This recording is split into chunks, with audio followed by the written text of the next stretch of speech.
लिंग पुराण में 7 गलतियां बताई है कंगाल होने की। ये गलती अगर आपने भी करी है तो जिंदगी में कितना भी पुण्य करोगे उसका फल नहीं है। आज की कथा को लिखकर रखना, शायद तुम्हारी जिंदगी सवर जाए। लिंग पुराण में 7 गलतियां बताई है व्यक्ति को बर्बाद होने की। पहली गलती है, उसमें से अगर आप स्वीकार कर रहे हैं गलती तो समझ लो कि गलती आपने करी। गंगा जल तो बुलवाया टैंकर भरकर, 21,000 बेलपत्र भी समर्पित कर रहे हो। आप मंदिर के अंदर बैठ गए, दर्शन करने वाला आता रहा, किसी को अंदर प्रवेश नहीं दिया। आप गंगा जल चढ़ाते रहे, आप बेलपत्र चढ़ाते रहे, आप स्वयं पूजन करते रहे, और दूसरा व्यक्ति ना जाने किस भाव से, किस रूप में आकर भगवान की सेवा करना चाहता था। पंडित जी ने आपके चक्कर में उसको जल नहीं चढ़ाने दिया, पंडित जी ने आपके चक्कर में उसको बेलपत्र नहीं चढ़ाने दिया। इसलिए बर्बादी का पहला कारण, आप भक्त और भगवान में दूरी बना। दूसरा कारण, भगवान की जब पूजन कर रहे हो, 21,000 बेलपत्र चढ़ा रहे हो, गंगा का जल चढ़ा रहे हो, चंदन चढ़ा रहे हो, अबीर चढ़ा रहे हो, गुलाल चढ़ा रहे हो, तो तुम्हारे भीतर ये अहंकार, जब तुम पूजन करके उठो तो उठते समय तुम्हारे भीतर अभिमान नहीं होना चाहिए कि मैंने जो अनुष्ठान करा उसके बराबर कोई नहीं। तीसरा कारण कहा कि भगवान की सेवा तो आप कर रहे हो, भगवान की चाकरी में तो आप लगे हो, भगवान की आराधना भी कर रहे हो, दिया भी लगा रहे हो, धूप बत्ती भी लगा रहे हो, स्नान भी करा रहे हो, पंचामृत स्नान भी करा रहे हो, सारी पूजन अर्चना सब तुम कर रहे हो। पर हो सकता है इस पूजन अर्चना में आप केवल 3 घंटा पूजन करते हो और बाकी के समय किसी न किसी की जीवात्मा को दुख पहुंचा रहे हो। एक कथा में एक बात कही थी कि भले मंदिर में दिया मत लगाओ, भले मंदिर में जाकर धूप बत्ती मत जलाओ, भले मंदिर में जाकर भोग मत लगाओ, भले मंदिर में जाकर जल मत चढ़ाओ, कुछ मत करो, भले भगवान को नए कपड़े मत पहनाओ, भले तुम्हारी मर्जी पड़े भगवान को भोग मत लगाओ, पर शास्त्र कहता है कुछ मत करो, पर एक काम जरूर करना कि किसी के चेहरे पर प्रसन्नता ला देना तो मंदिर में दिया जलाने के बराबर होगा। किसी के चेहरे पर चमक ला देना, प्रसन्नता ला देना तो अगरबत्ती लगाने के बराबर होगा। किसी गरीब के, किसी दुखी के चेहरे पर अगर तुमने प्रसन्नता ला दी तो वो भगवान को कपड़े पहनाने के बराबर होगा। मालूम पड़े तुम मंदिर में पूरी सब्जी बांटो, मंदिर में भोजन कराओ, मंदिर में सारा पकवान चढ़ाओ, और कोई तुम्हारे कारण अगर दुखी है तो तुम्हें वो सुख का भान नहीं हो सकता। तीसरा कारण है, चौथा कारण, जिस मंत्र को पढ़ा जा रहा है, जिस मंत्र का स्मरण किया जा, जिस भगवान की माला को हम जप रहे हैं, हम पाठ कर रहे हैं, उसमें त्रुटि। जब घर के अंदर बड़ी बहू अलग तरह का पाठ कर रही है, छोटी बहू अलग तरह का पाठ कर रही है, मंजली बहू अलग तरह का पाठ कर रही है, माँ अलग तरह का पाठ कर रही है, पति अलग तरह का पाठ कर रहा है, तो उसका जो प्रभाव है, कौन सी चीज कहां टकरा रही है, जिसके कारण घर में रोग इतना है कि कोई सही होने वाला ही नहीं है। अब तुम कहोगे सीवर वाले गुरुजी ने उपाय बताया, हमने बहुत करा, पर सही क्यों? तो सही क्यों नहीं हो रहा है? उसका कारण है या तो बड़ी बहू जो पाठ कर रही है, सास जो पाठ कर रही है, पति जो पाठ कर रहा है, जो भी उस घर के अंदर रहकर जो पाठ अर्चना कर रहा है, उसमें जरूर कुछ न कुछ ऐसा हो रहा है जिसके कारण वो काम नहीं कर पा रहे। उसमें कुछ न कुछ गलती हो रही है जिसको तुम समझ नहीं पा रहे, जिसको तुम अपने आप को बहुत विचार करते हो कि मेरे बराबर कोई नहीं कर सकता, मैं शंकर की भगत, मैं राम की भगत, मैं कृष्ण की भगत, मैं जो पति बहुत अच्छा करती, मैंने जो किया बहुत अच्छा करा, पर हो सकता है उसी कारण आपको दुख झेलना पड़ रहा है। 5वां सूत्र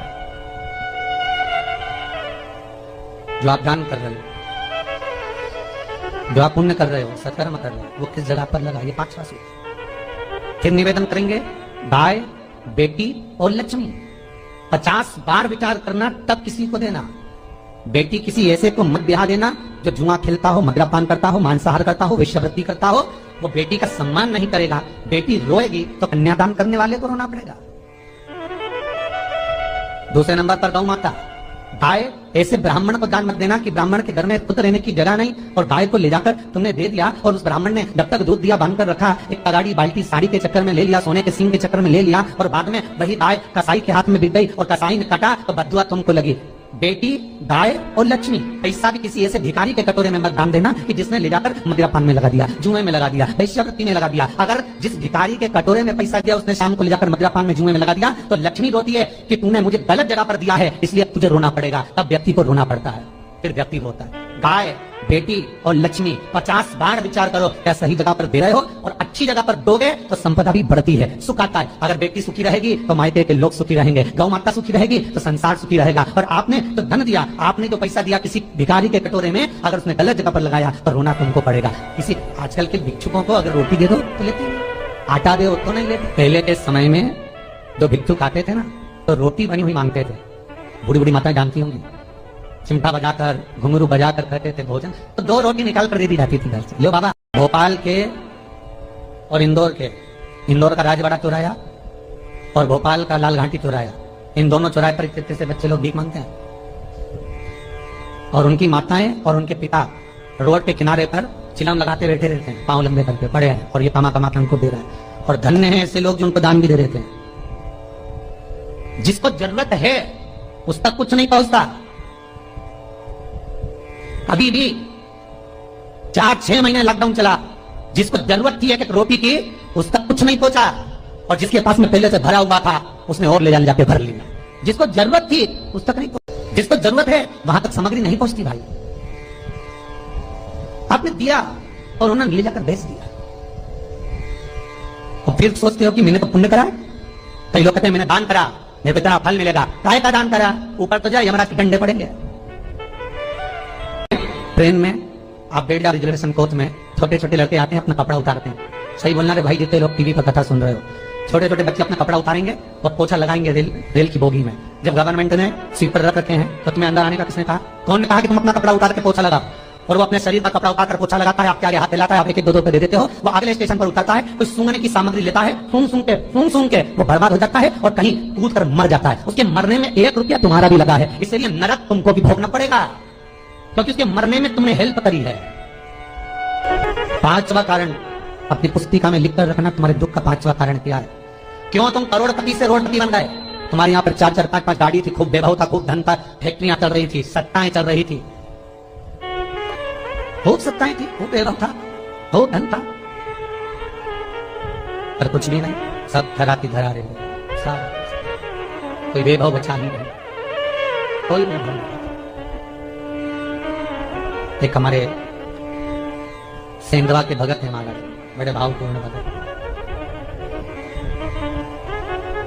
वो कहे गुरुजी हम बड़े दुखी हैं, बड़े कष्ट में। हमने कहा कष्ट का कारण कुछ ना कुछ जरूर होगा, दुख का कारण जरूर कुछ ना कुछ होता है। कहने लगे गुरुजी हमारी तो जीनिंग चलती थी, खूब फैक्ट्रियां चलती थी, इतना जीनिंग फैक्ट्रियां थी, इतना चलता था,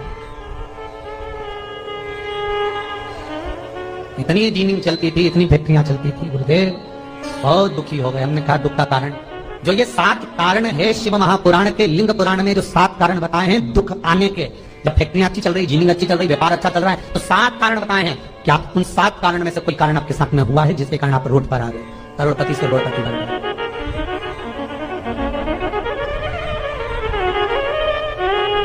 और महाराज भगवान शिव की कथा का 6ठा कारण बता, हमारे दुख का कारण 6ठा कारण आदर सम्मान में कमी। घर के जो बड़े हैं, घर के जो बुजुर्ग हैं, घर के जो आदरणीय हैं, उनका सम्मान नहीं करता। सुंदर कहा, जिस घर में माँ बाप की इज्जत नहीं होती, उस घर में देखना कभी बरकत नहीं होती।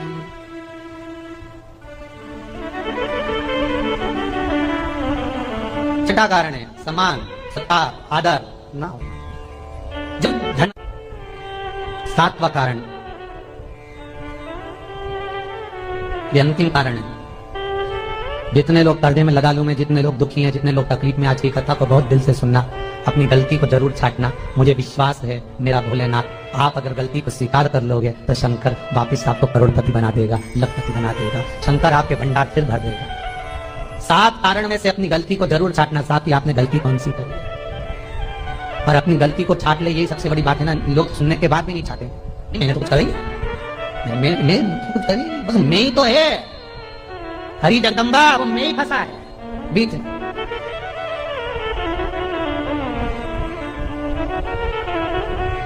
सातवां कारण, महाराज किसी का बेकार धन हमारे घर में आ जाए, ये को ढूंढिए, वो 1 रुपया कौन सा आ गया, वो धन कौन सा आ गया जो हमें बर्बाद कर गया, कैसा आया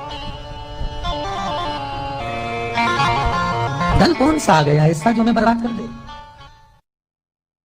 कई बार कहा है आपको, आज फिर कहते हैं, शिव मंदिर में जाकर गलती मत करना। कोई भी सामग्री आप भगवान शंकर को अगर समर्पित कर रहे हैं, जैसे केला ले गए, पपीता ले गए, या कोई आप खाने का सामान ले गए, या आप कोई वस्तु या दिया बत्ती ले गए, कभी भी ध्यान रखना जलाधारी के ऊपर वो केला या फल या सेव फल या नारियल या जो भी सामान है वो जलाधारी पर कभी मत रखना। क्यों? जलाधारी पर अगर हम कोई फल वगैरह वस्तु रखते हैं तो हमारे ऊपर भार बनता है। भार मतलब जैसे कोई कार्य करने के लिए जा रहे हो और वो कार्य अटक जाएगा, वो होगा नहीं, मतलब समझ लेना कि तुमने जरूर जलाधारी पर कहीं केला रख दिया होगा, कोई फल रख दिया होगा, कोई सामान रख दिया होगा। जलाधारी पर केवल पूजन का सामग्री, आप स्नान करा रहे हो जलाधारी पे डालिए, आप कुंकू लगा रहे हो, चंदन लगा रहे हो, अभी लगा रहे हो, गुलाल लगा रहे हो, आप जलाधारी पर लगाइए, फूल चढ़ा रहे हो, बेलपत्री चढ़ा रहे हो, आप जलाधारी पर लगाइए, शिव पर चढ़ाओ, बाकी मां जगतजननी का जो स्थान है वहां चढ़ाओ। और एक बात और ध्यान रखना, जलाधारी पर भूल से भी कई माताएं दिया जलाकर रख देती है, समझ लेना वो अपने भाग्य पर अंधेरा करने के लिए उस दिए को लगा रही। बहुत बहुत गलत बात है। उसका वर्णन शिव महापुराण में बहुत, लिंग पुराण के अंतर्गत, नर्मदा पुराण के अंतर्गत और महाराज गर्ग संहिता के अंतर्गत बहुत सी चीजें ऐसी दी गई हैं जिसका स्कंद पुराण के अंतर्गत भी वर्णन आता है कि अगर नारी दिया लगाना है तो दूर रखे। वो जलाधारी जो है ना, जिसमें पानी बहता है, उसके ऊपर जला हुआ दिया मत रख देना। क्यों? कहते हैं उसके घर के बेटे बेटी बहू पोता पोती कभी भी उसे सुख प्रदान नहीं कर सकते। उसके घर में हमेशा क्लेश रहेगा, चिड़चिड़ प्रवृत्ति रहेगी, युद्ध लड़ाई झगड़ा ये सब पारिवारिक चलता रहेगा, या देवर जेठ जेठानी का भी झगड़ा चलता रहेगा, पर वो सुख का बहन नहीं कर सकती। अगर दिया जलाधारी पर रख दिया तो, वैसे तो आप सब समझदार हो, आप लोग तो ये गलती नहीं कर सकते हो, वो तो हम श्योर वालों के लिए कह रहे हैं। दिया रखना है दूर रखो, अगर आपको कोई वस्तु रखना है दूर रखो, केला रखना है, फल रखना है, कोई वस्तु अगर आपको रखना है आप थोड़ा सा दूरी बनाकर रखें। हाँ, फूल चढ़ाना है आप चढ़ाओ, आप जल चढ़ाना चढ़ाओ, बेलपत्र चढ़ाना है चढ़ाओ, आप अगर चल आप जो भी सामान चढ़ाना चाहते हैं, आप कुंकू अबीर गुलाल आदि आदि वो चढ़ाएं चढ़ाओ। पर कोई फल है, कोई मिठाई है, कोई सामग्री है, वो शिवलिंग से भी जलाधारी से भी दूरी बनाकर रखिए, उसको दूर रखिए।